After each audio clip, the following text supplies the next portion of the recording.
Kami tiga bersaudari diculik oleh bandit gunung pada saat yang bersamaan.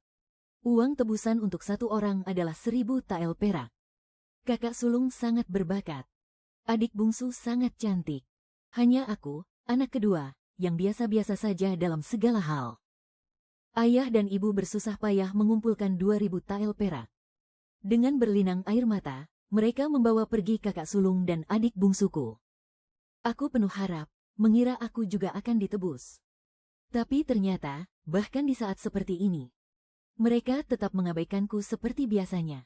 Mereka membiarkanku terikat di tumpukan jerami, membiarkan air mataku mengalir hingga membasahi rambut. Si pemimpin bandit itu berjongkok dan menyeringai. Kamu ini cuma tambahan saja. Karena tidak ada yang menginginkanmu. Bagaimana kalau kamu ikut saja denganku? Mulutnya selalu penuh dengan kata-kata kasar. Tapi dia memperlakukanku dengan sangat baik. Dia sering memberikanku kain bermotif bunga untuk dibuat baju baru. Su Zonghuo tidak pernah membiarkanku melakukan pekerjaan apapun. Kemudian, tidak ada seorang pun dari keluargaku yang datang ke gunung untuk menebusku. Aku pun akhirnya tinggal di markas bandit ini. Dia sering terluka karena berkelahi.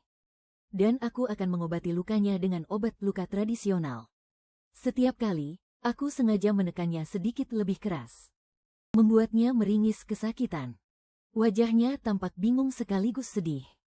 Aku membiarkanmu hidup untuk menjadi istriku. Seharusnya kamu berterima kasih. Kenapa kamu malah terus menyakitiku? Aku melotot padanya. Aku ini seorang putri pejabat yang baik-baik. Diculik olehmu dan dikurung di gunung terpencil ini.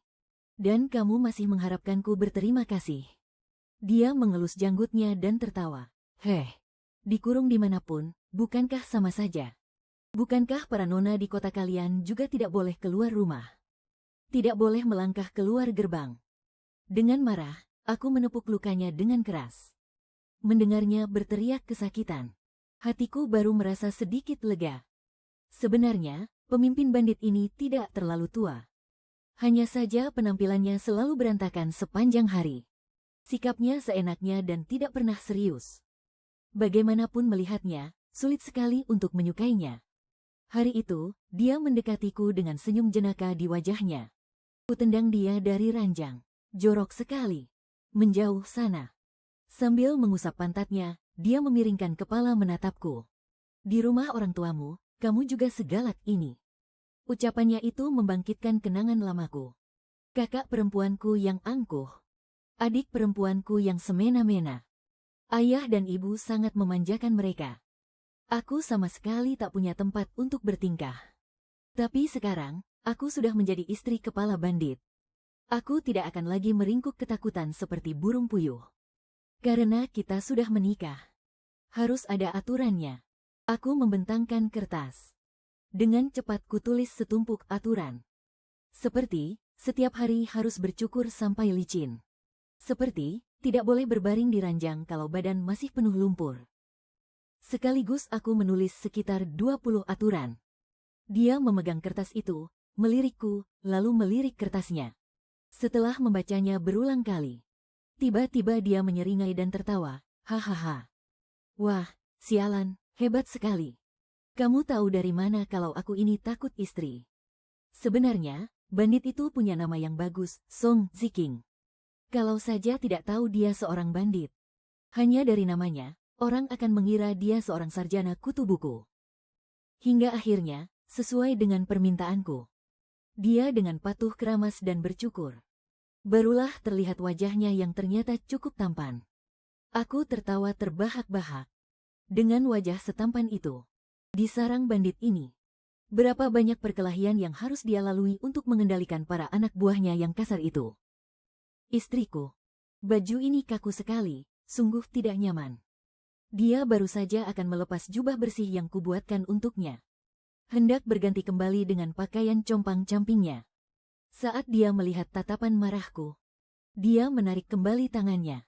Dengan canggung dia berkata bahwa penampilanku yang seperti ini, kalau keluar, pasti akan ditertawakan habis-habisan oleh saudara-saudaraku.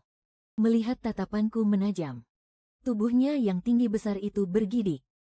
Sambil menyelinap keluar, dia bergumam pelan.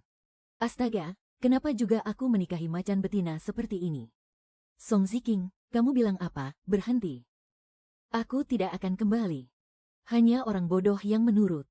Aku benar-benar kesal sampai ingin tertawa. Kenapa orang seperti ini bisa menjadi perampok gunung? Meskipun zaman ini tidak begitu damai. Tapi tidak sampai di titik di mana kita tidak bisa bertahan hidup.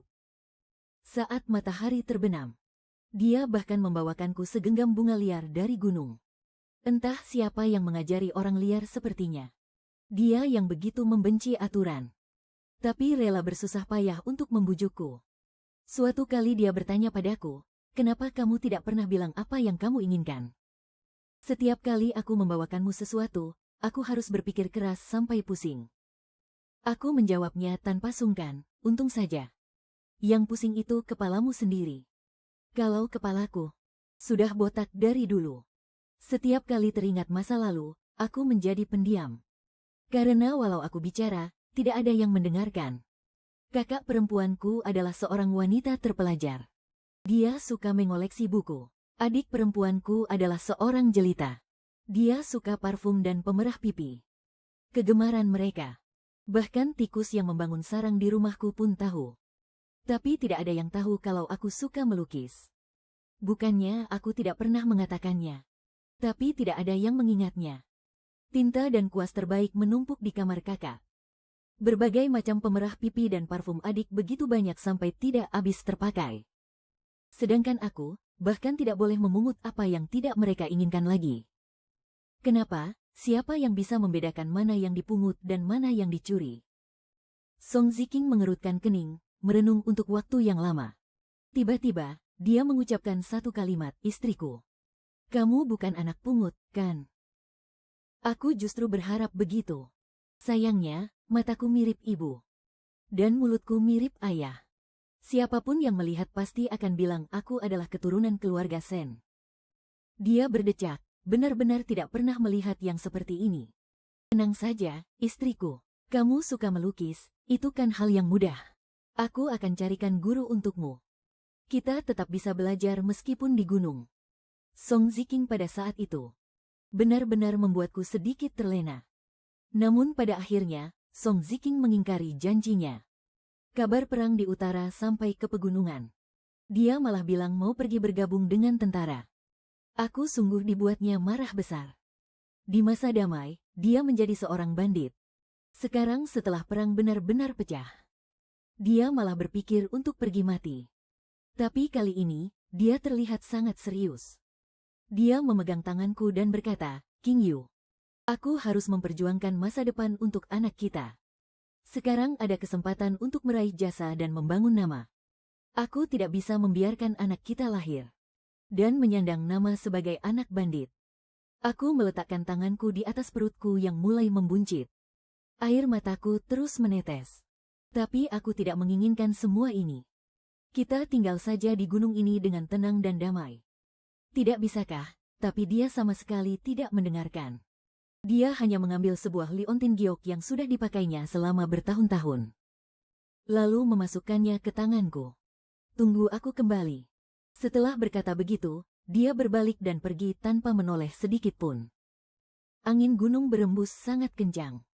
Aku berdiri di tepi tebing, memandanginya berjalan semakin jauh. Ujung rokku berkibar-kibar ditiup angin. Hatiku terasa dingin. Tiba-tiba aku merasa seolah-olah aku selalu menjadi orang yang mudah untuk ditinggalkan. Tidak peduli dimanapun. Tidak peduli kapanpun. Apa dia tidak tahu betapa sulitnya seorang wanita melahirkan sendirian? Atau dia memang sama sekali tidak memikirkannya? Beberapa hari setelah Song Ziking pergi, markas bandit itu pun bubar. Beberapa bibi dan gadis yang akrab denganku mengumpulkan sedikit uang perak dan memberikannya kepadaku. Mereka menghela napas dan berkata, Nona Sen, mulai sekarang, Anda hanya bisa mengandalkan diri sendiri. Jaga diri baik-baik. Aku menyimpan sedikit uang itu dan menyewa sebuah gubuk kecil di desa di kaki gunung. Lalu aku tinggal di sana. Saat hari-hariku terasa sulit, aku benar-benar ingin meneguhkan hati dan meminum semangkuk ramuan untuk mengakhiri ikatan ini dan menyudahi segalanya. Tapi pada akhirnya, aku tetap tidak tega. Sulit dijelaskan, apakah karena tidak tega pada pria brengsek itu, atau memang benar-benar ingin memiliki seorang darah daging yang tidak akan pernah meninggalkanku. Meski tahu jalan di depan akan sulit, aku tetap menguatkan hati dan melompat ke dalam jurang yang tak berujung ini. Putriku pun lahir. Alis dan matanya sangat mirip dengan Song Ziking, tapi bibirnya mirip denganku, menunjukkan sifat keras kepala yang tidak pada tempatnya. Aku menamainya Gui Yao. Aku berpikir, dia harus punya rumah. Jadi, sambil menggendongnya, aku kembali ke rumah tempatku tinggal selama bertahun-tahun. 2 tahun tak berjumpa. Gerbang kediaman keluarga Sen tampak lebih megah dari sebelumnya. Saat penjaga gerbang melihatku, dia seperti melihat hantu di siang bolong. Dia menggosok-gosok matanya dengan keras. Nona muda kedua, ini aku. Tidak mungkin. Nona muda kedua, Anda bukannya sudah lama. Sudah lama apa? Sudah lama tiada. Tuan dan Nyonya besar yang bilang begitu. Katanya, Nona dulu dibawa ke King Lu untuk dipersembahkan. Dan kesucian Nona sudah bagaimana? Sudah gugur demi kesucian. Pejabat bahkan sampai mendirikan gerbang kehormatan. Aku terpaku di tempat. Rasa dingin menjalari tubuhku dari telapak kaki. Hah, konyol sekali. Aku memeluk Yaoer di dekapanku erat-erat. Dulu, yang diculik bukan hanya aku seorang. Kenapa mereka berbohong kalau hanya aku yang gugur demi kesucian? Waktu itu, yang diculik memangnya bukan hanya nona muda kedua seorang. Penjaga gerbang itu tampak kebingungan. Seketika, aku mengerti semuanya. Ayah dan ibu bukan melupakanku. Tapi sejak awal, mereka sudah memutuskan untuk membiarkanku menanggung nama buruk ini. Bukan nama buruk, melainkan nama baik sebagai seorang wanita suci yang rela berkorban. Hanya dengan cara ini, model, agar aib kakak sulung bisa benar-benar ditutupi. Dan aib adik bungsu yang juga pernah jatuh ke sarang bandit. Semua orang akan mengatakan keluarga Sen telah melahirkan seorang wanita suci yang sejati. Dan martabat kedua nona lainnya tentu tidak akan rusak. Mereka tetap bisa menikah dengan keluarga yang baik. Aku tersenyum sampai air mataku menetes. Ya, benar. Bagaimana bisa orang yang masih hidup dilupakan begitu saja? Yaoer dalam dekapanku merasa tidak nyaman karena terlalu erat. Dia pun menangis kencang. Keributan ini mengejutkan kepala pelayan. Dia keluar dengan marah, hendak membentak. Saat melihatku, dia seolah tercekik. Bagaimanapun juga, nona kedua adalah orang lama di kediaman ini. Dia dengan cepat mengamati sekeliling. Lalu segera menarikku masuk ke dalam. Dia menatap bayi yang menangis di pelukanku. Tampak ingin bicara tetapi ragu-ragu. Akhirnya, dia hanya menghela napas panjang. Nona, tunggu di sini dulu. Saya akan melapor kepada Tuan dan Nyonya. Punggung kepala pelayan yang bergegas pergi menyiratkan kepanikan. Aku berdiri di aula depan yang semakin mewah. Aku merapikan helaian rambut di pelipisku, agar diriku tidak terlihat begitu menyedihkan. Ibuku memang selalu angkuh. Kalau tidak, dia tidak akan pernah. Hanya menyayangi kakak sulung yang begitu terpelajar. Tatapannya menyapu jubah kain kasarku yang sudah pudar karena sering dicuci. Akhirnya berhenti pada Yaoer di dalam dekapanku. Di matanya tidak ada sedikit pun rasa kasihan. Yang ada hanyalah hinaan dan kebencian yang dingin. Badanmu sudah kotor, masih berani pulang. Mau ditaruh di mana muka keluarga Sen? Dasar pembawa sial yang tidak punya hati nurani. Ayahku buru-buru menghentikannya, diam. Anak kita baru saja pulang. Apa yang kau bicarakan sembarangan? HMPH, King Yuan. Jangan salahkan ibumu. Dia hanya panik sampai tidak bisa berpikir jernih. Kau juga tahu. Sekarang semua tetangga menganggapmu sebagai pahlawan wanita yang suci. Sekarang kau kembali membawa anak tanpa ayah. Kau akan dicemooh orang. Dia menghela napas, memasang raut wajah sedih. Ayah bukannya tidak menyayangimu. Tapi puluhan orang di keluarga Sen. Apa mereka semua harus ikut menanggung malu karenamu? Lagi pula, adikmu baru saja menikah dan masuk ke kediaman jenderal. Jika masalah ini dimanfaatkan oleh lawannya, itu bisa membahayakan nyawanya. Jadi, kau masih punya muka untuk bertanya. Seharusnya kau cari tempat sepi dan mengakhiri hidupmu sendiri. Bukan malah kembali untuk membebani seluruh keluarga. Ikut menanggung aib bersamamu. Yaoer dalam pelukanku ketakutan dan mulai menangis. Aku memeluknya erat-erat. Konyol sekali, kalian yang berbohong. Tapi aku yang menderita. Pada akhirnya, tetap saja ini salahku. Ibu menamparku dengan keras. Kenapa si Song Ziking itu tidak langsung membunuhmu saja waktu itu? Aku memegangi wajahku, menatap mereka dengan tidak percaya. Kukira kalian hanya pilih kasih. Bagaimanapun juga, kita ini sedarah. Pergi. Setidaknya masih ada sedikit rasa sayang. Ternyata kalian justru berharap aku mati di luar sana. King Yu, ayah mohon padamu. Apa kau benar-benar akan tega melihat seluruh keluarga tidak bisa mengangkat kepala di lingkungan ini karenamu? Dan juga dibenci oleh keluarga kaya adikmu. Ibuku menarik ayah agar berdiri. Sambil menunjukku dan memakiku sebagai pembawa sial. Dosa apa yang telah kulakukan? Hingga melahirkan anak pembawa sial sepertimu. Sandiwara mereka berdua begitu kompak. Membuatku tampak seperti penjahat besar yang tak termaafkan. Ternyata, mereka tidak pernah peduli pada hidupku. Tadinya aku ingin langsung pergi dengan tegar. Tapi uangku sudah lama habis. Anakku masih kecil. Jika meninggalkan tempat ini, aku dan putriku hanya bisa mati kelaparan atau kedinginan di jalanan. Aku bisa berhenti menjadi nona kedua keluarga Sen. Tapi aku tidak punya tempat lain untuk pergi.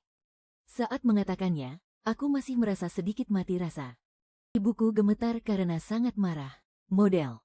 Memangnya kau masih mau menumpang di sini? Diberi uang juga boleh. 1000 tael perak, tidak boleh kurang sepeser pun. Kalau sudah kau berikan, aku akan.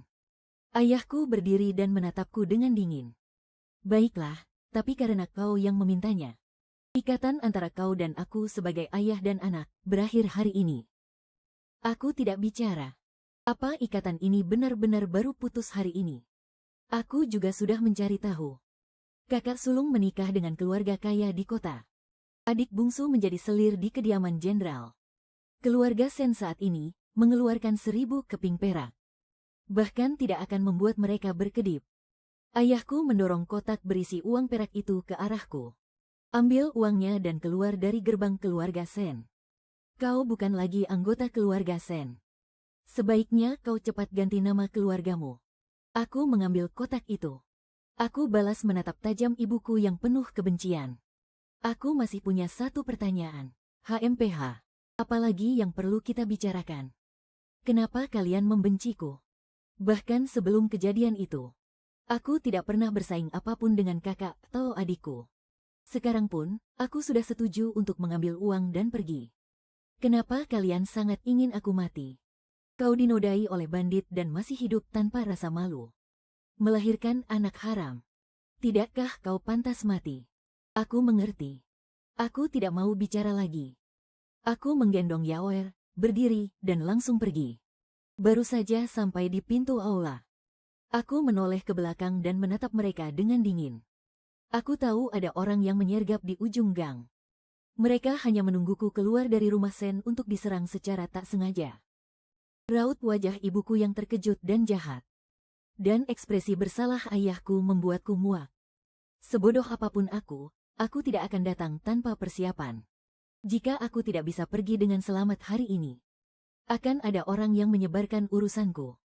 Hingga seluruh kota mengetahuinya. Beraninya kau mengkhianati keluarga Sen. Ayahku benar-benar melepaskan penyamarannya. Berteriak marah padaku. Aku bahkan bukan keluarga Sen. Bagaimana bisa disebut pengkhianatan? Jasa melahirkan dan membesarkanmu itu tak ternilai. Kami tidak memintamu untuk membalas budi. Tapi kau malah membenci orang tuamu. Tidak tahu malu. Pantas saja dulu kau bertahan hidup dengan cara hina.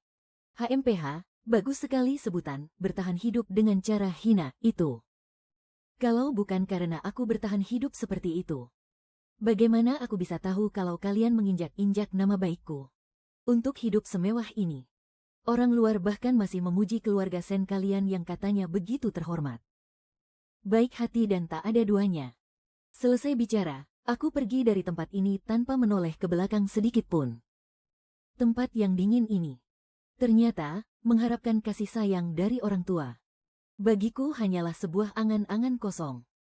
Mereka tidak pernah memberikannya. Dan sekarang, aku juga tidak menginginkannya lagi. Kepala pelayan tua itu menghela napas sambil mengantarku ke pintu belakang. Nona, pergilah. Jangan kembali lagi. Biar saya awasi dari sini. Dan benar saja, tidak ada yang menghalangi. Sebenarnya, tidak ada siapa-siapa yang memberitahuku. Aku hanya bertaruh pada keluarga Sen. Bahwa mereka tidak akan berani mempertaruhkan reputasi mereka. Setelah pergi jauh dari kediaman Sen, hatiku akhirnya mulai tenang. Melihat mata jernih putriku dalam pelukanku. Hatiku yang dingin ini perlahan mulai menghangat. Setelah melahirkan Yaoer, aku baru benar-benar mengerti.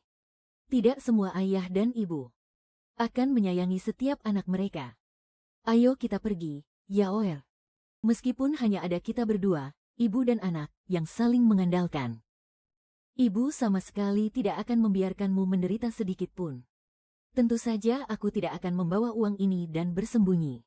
Enak saja. Enak saja membiarkan mereka menginjak-injak nama baik dan darah dagingku. Lalu hidup tenang tanpa beban. Dan menikmati kekayaan mereka.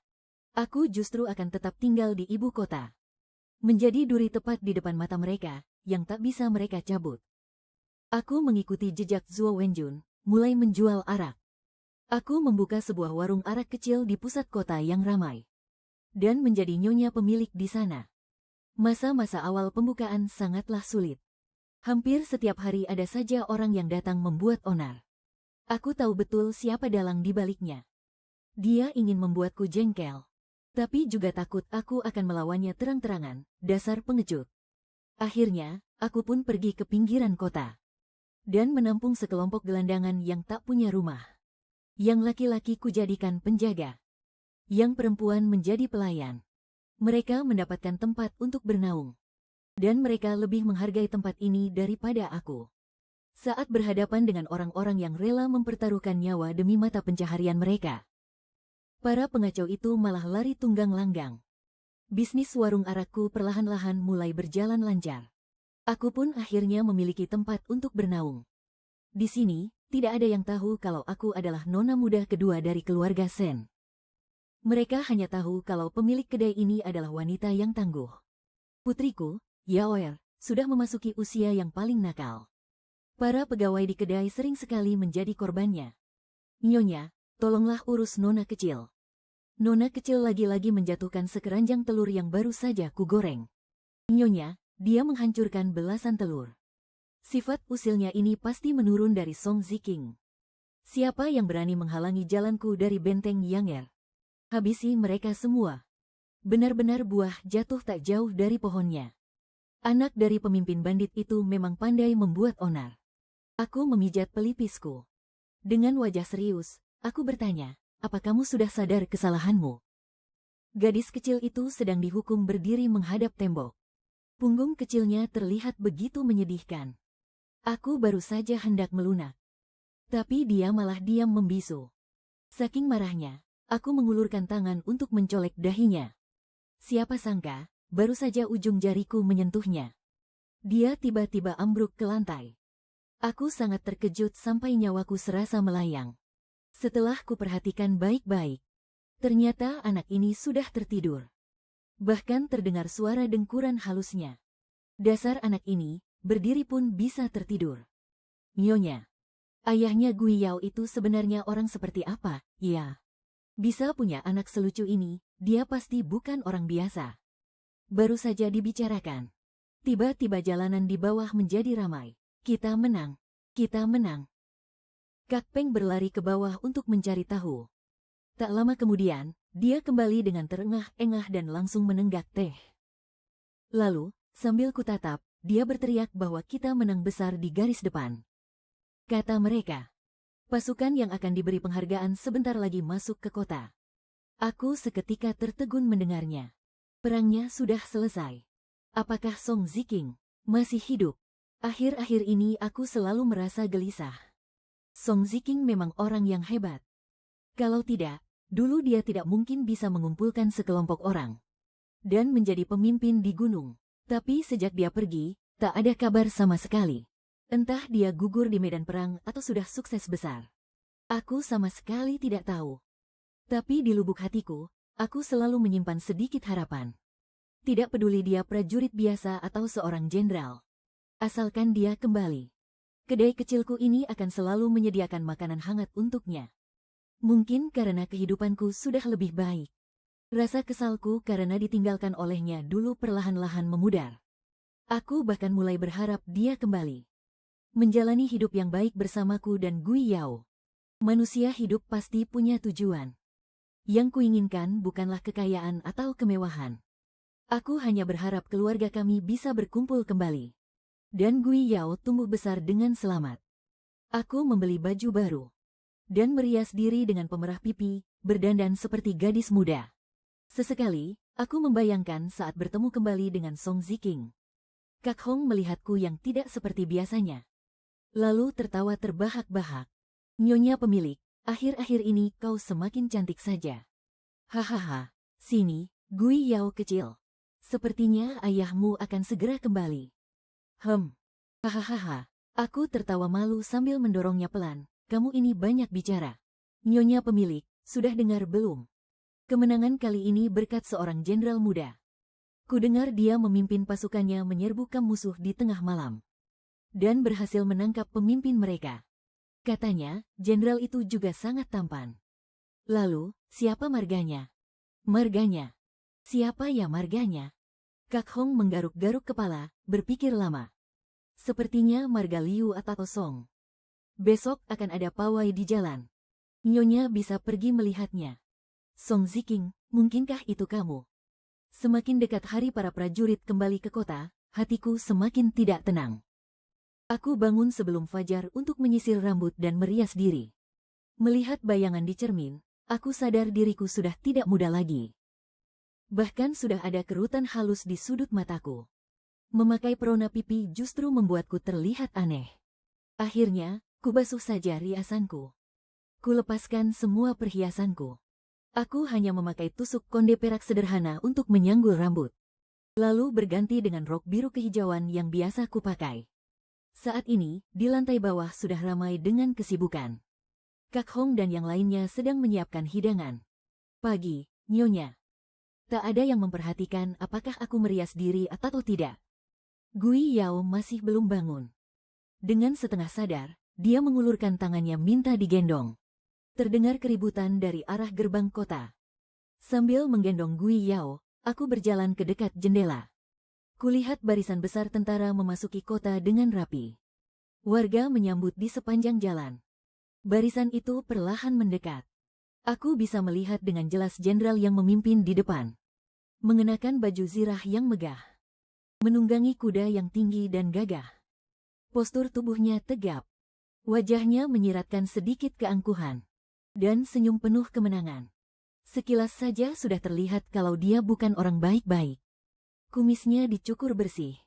Kulitnya jauh lebih gelap, terbakar matahari. Wajah itu terasa akrab, namun sekaligus asing. Song Ziking telah kembali. Dia menjadi pahlawan termuda dalam pertempuran kali ini. Namun di balik kebahagiaan seorang jenderal, tersimpan kesedihan yang tak bisa ditutupi. Pada akhirnya, dia dan aku bukanlah orang dari dunia yang sama lagi. Sejak kecil, aku sudah tahu di mana posisiku. Aku tidak pernah ikut campur dalam pertengkaran kakak tertua dan adik untuk merebut perhatian. Tidak punya kemampuan apa-apa, tapi masih saja mau bersaing. Hanya akan membuat diri sendiri jadi bahan tertawaan. Satu-satunya yang aku syukuri sekarang adalah aku tidak berdandan berlebihan. Kalau tidak, aku benar-benar akan menjadi badut di atas panggung. Hanya akan menambah rasa canggung saja. Nyonya, apa kau melihat ayahnya Gui Yao? Aku bersandar di jendela yang tertutup. Dia sudah mati. Kak Hong baru saja hendak menghibur. Saat terdengar suara Gui Yao yang bertepuk tangan gembira, bagus sekali. Tidak ada lagi yang akan merebut ibu dariku. Aku tidak bisa menahan tawa. Iya, tanpa Song Ziking. Kita berdua, ibu dan anak, juga hidup dengan baik, kan? Tidak lama kemudian, seluruh kota membicarakan bahwa Jenderal Song menerima penghargaan. Dia menjadi jenderal kavaleri termuda. Kudengar kaisar juga berniat menjodohkannya.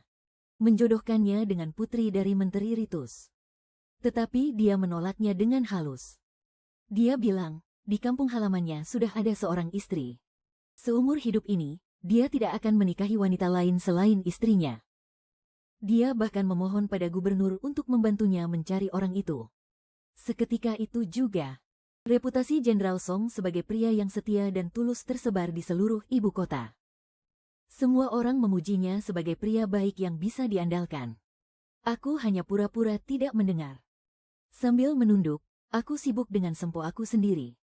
Benteng angin hitam sudah lama bubar. Kemana dia akan mencari wanita yang katanya tidak akan dia nikahi selain dirinya itu? Aku dan Guiyao adalah manusia yang hidup. Bukan rumput liar. Yang bisa tumbuh di mana saja mereka dilahirkan. Wajah Kak Hong tampak penuh damba. Benar-benar setia. Kudengar mahar putri menteri itu. Berupa toko-toko yang memenuhi 10 jalanan, loh. Begitu saja dia bilang tidak mau, ya sudah tidak mau. Bibi Xianfen yang sedang membantu di dapur belakang. Mendengar kekaguman Kak Hong. Meletakkan baskom sayuran di sampingnya, setia apanya. Itu hanya bisa menipu gadis-gadis muda seperti kalian. Bibi, kenapa bicara begitu?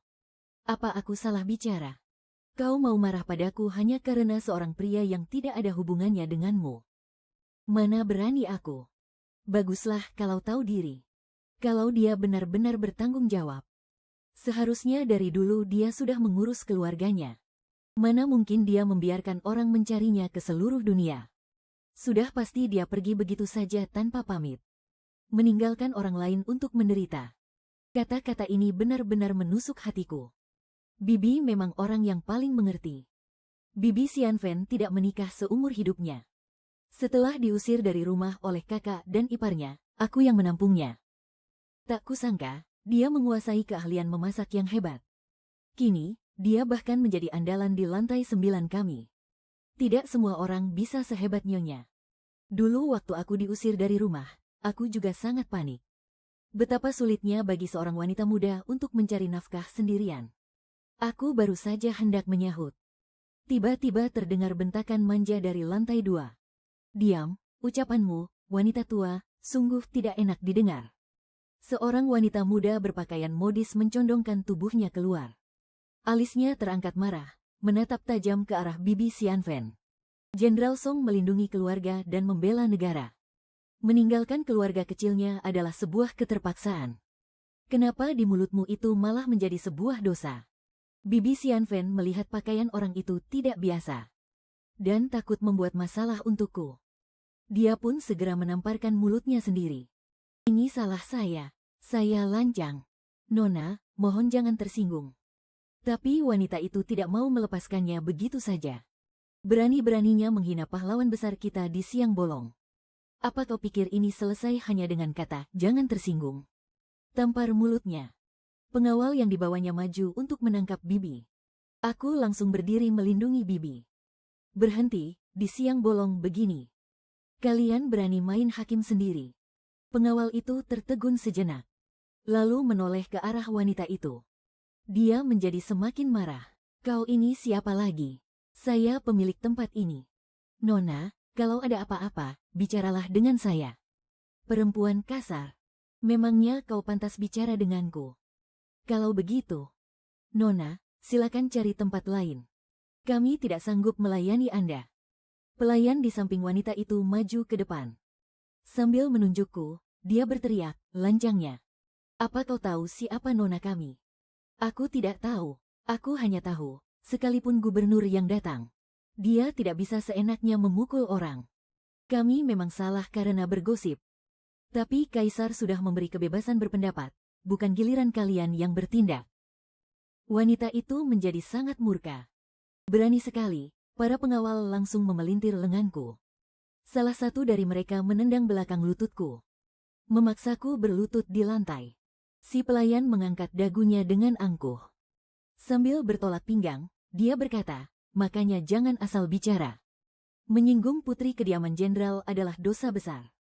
Dia ini putri kesayangan Jenderal Sun kami. Sun Mingzu. Semua orang di toko memohon, Nona, mohon ampun. Tolong ampuni pemilik toko kami.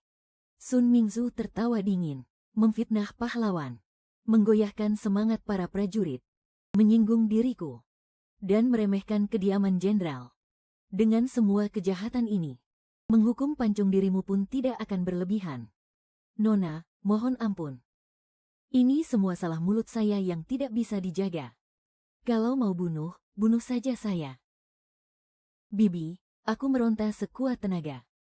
Tusuk konde perakku jatuh ke lantai. Rambutku menjadi berantakan.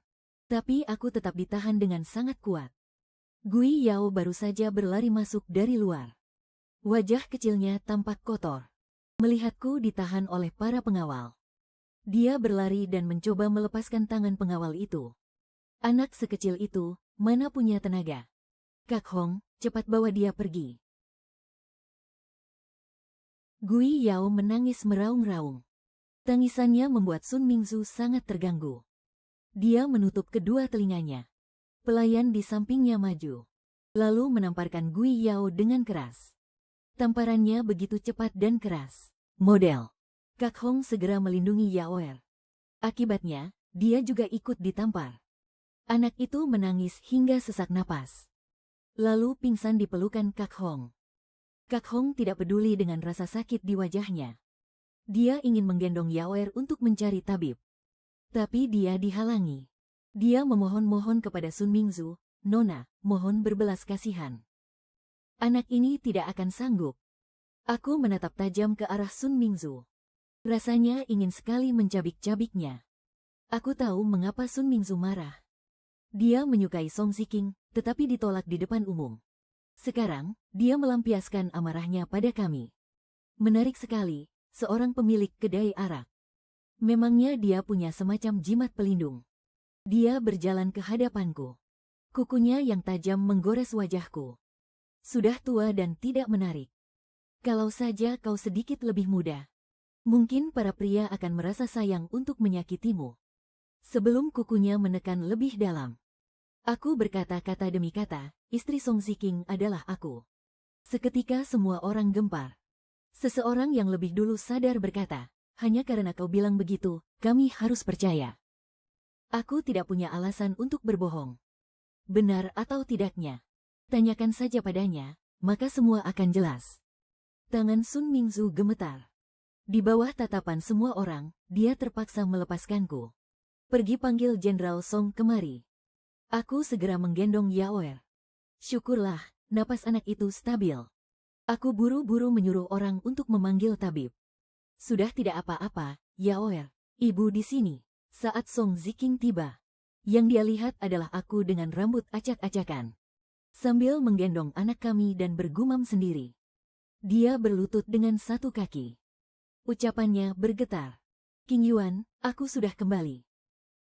Kembali kemana? Rumput di gunung sudah layu lalu menghijau lagi. Dia tidak pernah kembali untuk melihat kami sekalipun. Aku pasti terlihat sangat jelek sekarang. Mataku merah dan bengkak. Dan ada bekas kuku di wajahku. Suaranya masih sama memabukkannya seperti dulu. Kelakuannya sangat buruk. Aku belum selesai bicara. Pandanganku menggelap dan aku pun pingsan. Kemudian, ku dengar dari Kak Hong. Song Ziking dan Sun Mingzu bertengkar hebat. Lalu dia menjaga kami, ibu dan anak, semalaman suntuk. Nyonya. Nyonya tidak lihat wajah nona kaya itu sampai pucat pasi karena marah. Aku menyentuh wajah Kak Hong, masih sakit. Mendengar pertanyaanku, bibirnya langsung bergetar. Air matanya pun mengalir deras. Nyonya, aku takut sekali. Aku benar-benar takut Nyonya terluka. Dasar bodoh. Sudahlah, jangan bahas itu lagi, Nyonya. Ternyata suami Nyonya adalah Jenderal Song. Kenapa Nyonya tidak pernah cerita? Bagaimana aku bisa cerita? Selama 6 tahun, dia tidak pernah mengirim sepucuk surat pun. Aku juga baru tahu. Kak Hong melihatku murung. Lalu mencoba menghiburku, sekarang Jenderal sudah kembali. Nyonya bisa sedikit lebih tenang. Gui Yao pasti akan sangat senang saat bangun nanti, tahu kalau ayahnya seorang pahlawan. Saat kami sedang bicara, Song Ziking mendorong pintu dan masuk. Kak Hong pamit pergi dengan alasan mau merebus obat. Aku menatapnya dengan tenang. 6 tahun tidak bertemu. Saat ini, di dalam ruangan ini hanya ada kami berdua. Ternyata tidak ada yang bisa kami bicarakan. King Yuan, panggilnya pelan. Aku tersenyum paksa. Dulu kamu tidak pernah memanggilku seperti itu. Dia tertegun, sepertinya mencoba mengingat panggilan kami dulu. Sudah bertemu Gui Yao. Kamu merawatnya dengan sangat baik. Hening kembali menyelimuti kami. Aku memejamkan mata perlahan, keluarlah. Aku ingin istirahat. Apa kamu marah? Marah karena apa? Karena Nona Sun menyakitimu dan Gui Yao. Menurutmu aku marah karena itu? Song Ziking terdiam lama, lalu berkata, Mingzu bukan orang jahat. Dia hanya tidak tahu tentang kalian. Aku tidak tahu atas dasar apa dia membela Sun Mingzu. Apa karena yang terluka hari ini adalah orang lain? Jadi tidak masalah. Tapi aku tidak ingin berdebat. Song Ziking, pergilah. Dia terdiam sejenak. Besok aku akan datang lagi menemuimu. Saat fajar baru menyingsing, aku baru saja membuka pintu kamar dan melihat Gui Yao dan Song Ziking di tengah aula utama. Mereka saling bertatapan tajam. Yang satu kecil, yang satu besar, satu di kiri, satu di kanan. Seperti dua ayam jago yang siap bertarung. Aku menarik Kak Hong dan bertanya, ada keributan apa lagi ini? Kak Hong mendekat dan berbisik, begitu jenderal masuk. Langsung dihadang oleh nona kecil. Tidak diizinkan naik ke atas. Terdengar Gui Yao berteriak dengan kesal. Orang jahat, sambil mengangkat kepalan tangan kecilnya, dia langsung maju untuk memukulnya. Meskipun gayanya sudah meyakinkan. Tapi sebenarnya tidak ada gunanya sama sekali. Song Ziking langsung menggendongnya, HMPH. Dengan tenagamu yang sekecil ini, masih mau memukul ayahmu? Gui Yao yang marah menendang-nendangkan kakinya, lepaskan aku. Aku tidak punya ayah. Tidak akan kulepaskan. Aku berdeham pelan. Mendengar suaraku, Gui Yao langsung meminta tolong. Ibu, Jenderal Song. Mohon turunkan putriku. Mendengar nada yang menjaga jarak dalam ucapanku. Wajahnya terlihat sedikit canggung. Dia pun menurunkan Gui Yao. Dia menggaruk hidungnya yang tidak gatal. Gadis kecil itu dengan cepat bersembunyi di belakangku, hanya menyembulkan kepalanya untuk diam-diam mengamati ayah asingnya ini. Jenderal, jika tidak ada urusan, silakan duduk di mana saja. Aku membuka pintu toko untuk berbisnis.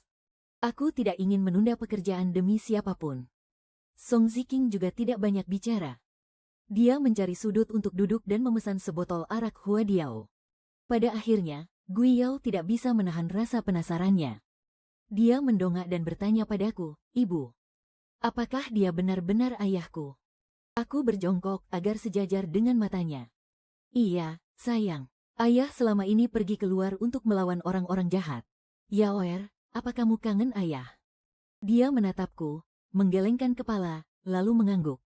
Yaoer tidak tahu. Aku mengelus kepalanya, tidak apa-apa. Yaoer boleh berpikir apapun yang dia mau. Dia sepertinya mengerti tapi juga tidak. Tapi dia tetap berlari ke arah Song Ziking. Dia bersusah payah memanjat kursi. Lalu duduk di hadapan Song Ziking. Ayah minum apa? Song Ziking menatap sepasang mata yang sama persis dengan miliknya. Dengan lembut dia mengelus kepala anak itu. Mau coba? Anak itu menatapnya, lalu menatap cawan araknya. Lalu mengangguk. Song Ziking mengeluarkan sebuah cangkir porselen kecil. Dia menuangkan sedikit untuknya, minumlah pelan-pelan. Tak disangka, yang besar dan yang kecil bisa begitu akrab. Anak bandel ini memang harus ditangani oleh orang yang tegas. Sekarang dia jadi penurut sekali. Tepat saat hatiku mulai melunak. Sun Mingzu datang lagi. Sikap arogannya yang kemarin sudah hilang sama sekali. Malah, di hadapan semua orang, dia membungkuk padaku. Kakak King Yu. Kemarin aku yang salah. Kakak jangan dimasukkan ke dalam hati, ya. Pandanganku menyapu seisi ruangan. Wajah bibi Xian Fen masih bengkak. Luka di dahi Kak Hong sudah mengering. Bahkan di mata Gui Yao yang paling berani pun tersirat rasa takut. Tapi, apalagi yang bisa kulakukan? Aku mengangguk padanya. Nona Sun terlalu berlebihan. Aku tidak pantas menerimanya. Aku pun langsung membungkuk membalasnya. Dia dengan panik mencoba membantuku berdiri. Kakak, apa yang kau lakukan? Cukup, Song Ziking berjalan ke tengah-tengah kami. Dia langsung membantuku berdiri. Nona Sun, tolong jangan datang lagi. Meskipun dia berkata begitu, dia tidak berani menatap mata Sun Mingzu. Seolah-olah jika menatapnya sekali lagi, pendiriannya akan goyah. Mata indah Sun Mingzu berlinang air mata. Song Ziking, aku berjuang bersamamu di medan perang selama 6 tahun. Sebenarnya, aku ini apa di hatimu? Pergilah. Ternyata, 6 tahun saat kau berpisah dariku adalah 6 tahun di mana Sun Mingzu mempertaruhkan nyawa bersamamu. Karena 6 tahun itu, kau jadi tidak bisa menatap mataku dengan tenang. Aku tertawa. Jenderal Song, kau merasa bersalah, ya? Dia terdiam sejenak. King Yu, jangan paksa aku. Aku menatapnya dalam diam. Song Ziking, apa kau tahu apa yang aku inginkan? Dia menatapku dengan bingung. Tidak mengerti kenapa aku tiba-tiba mengatakan ini. Sudahlah, pergilah. Aku mau pergi kemana? Aku tidak akan pergi kemana-mana. Kau tidak mencintaiku. Bertahan di sini hanya untuk menghinaku. King Yu, apa kau ingin menebus dosa? Kau telah mengikatku, lalu mau meninggalkanku. Aku adalah kesalahanmu. Tanggung jawabmu. Song Ziking, kau sedikit lebih baik dari ayah dan ibuku. Tapi pada dasarnya, kalian semua sama saja. Tidak ada yang benar-benar tulus padaku. Tiba-tiba aku berpikir, alangkah baiknya jika Sen King Yu mati. Keluarga Sen bisa berakting bakti di depan papan arwahnya. Song Ziking juga bisa berakting seolah-olah cintanya begitu dalam di depan papan arwahku. Kalau aku mati, di dunia ini tidak akan ada lagi orang tua yang kejam. Dan tidak akan ada lagi pria yang tidak setia. Benar-benar solusi yang sempurna. Tapi kenapa?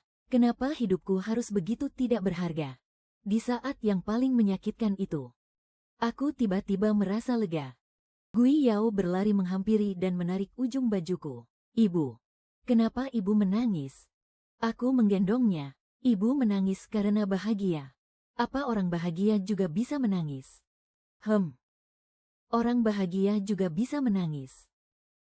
Keesokan harinya, aku mengemasi barang-barangku yang sederhana. Aku mengendarai kereta kuda, berencana membawa Gui Yao ke Basu. Tapi aku melihat Kak Hong dan Bibi Xianfen. Masing-masing menggendong buntelan. Menunggu di pinggir jalan.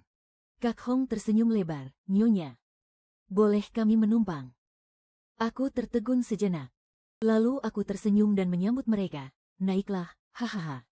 Aku menatap langit yang biru jernih. Matahari baru saja terbit. Asap mengepul dari dapur rumah-rumah di kejauhan. Lihatlah, di dunia ini selalu ada orang yang tulus padaku. Mulai sekarang, dunia terasa begitu luas. Siap untuk kujelajahi.